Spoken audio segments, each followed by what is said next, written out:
Student, in the previous video we have discussed about the types of disease, that is communicable diseases and the non-communicable diseases. Now we will elaborate the communicable diseases. So we know that communicable infectious disease are caused by a number of disease causing organisms called pathogens like bacteria, fungi and protozoans. Pathogens enter the body by various means. They multiply, cause harm to the body, interfere with the normal functioning of the body, means they disturb the normal functioning of the body. Now we will discuss the mode of transmission of communicable diseases, means how they transfer from one person to another. First one is direct contact with the infected person, means it could be through the discharge from the source of skin or by touching articles like towels used by the infected persons.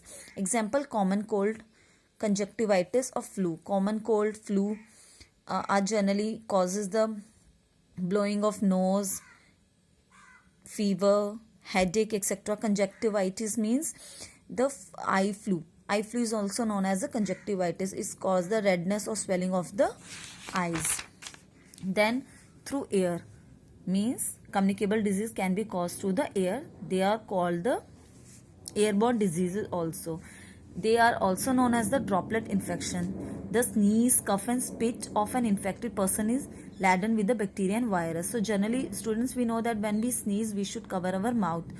If we don't have the handkerchief, we should cover our mouth with our elbow also. When an infected person sneezes, coughs or spits, the mist of the droplets, means small water droplets released in the air, is full of germs.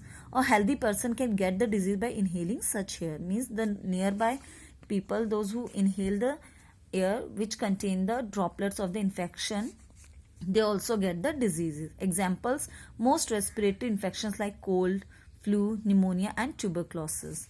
Then communicable diseases through water and food. A number of disease causing germs enter the digestive system through infected food and water. That's why we know that always we should drink clean water and eat the fresh food. We should eat the covered food.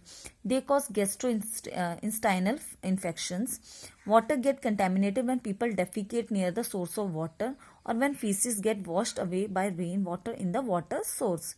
Food get contaminated. Contaminates means spoiled when touched with dirty hands or when left uncovered and exposed to flies and other insects.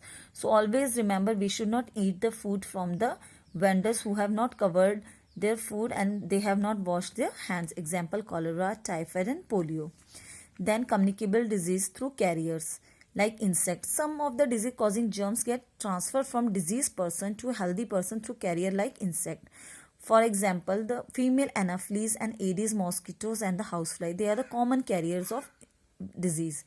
Example, malaria spread by the bite of female Anopheles mosquito which carry the malarial parasites, and these parasites are generally protozoans in its salivary glands.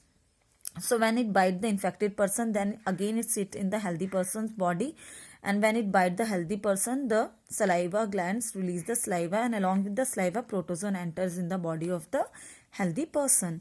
Then dengue and chikungunya, these are also spread by the bite of female Aedes mosquito which carry the virus of this disease in their salivary glands.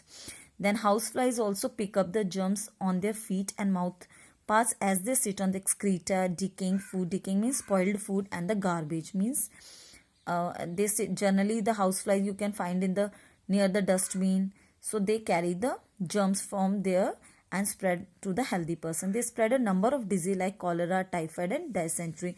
So student, you have to go through this table also. Some carriers and disease spread through malaria, female Anopheles mosquito, and they call the pathogen, means the carrier of the disease is malarial parasites or the protozoan.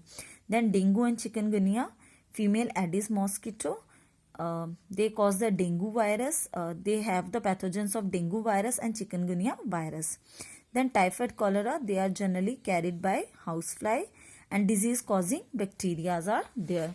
So student, we know how the disease caused, so we should take the preventive measure or how to get away from the diseases. So prevention and control of communicable diseases.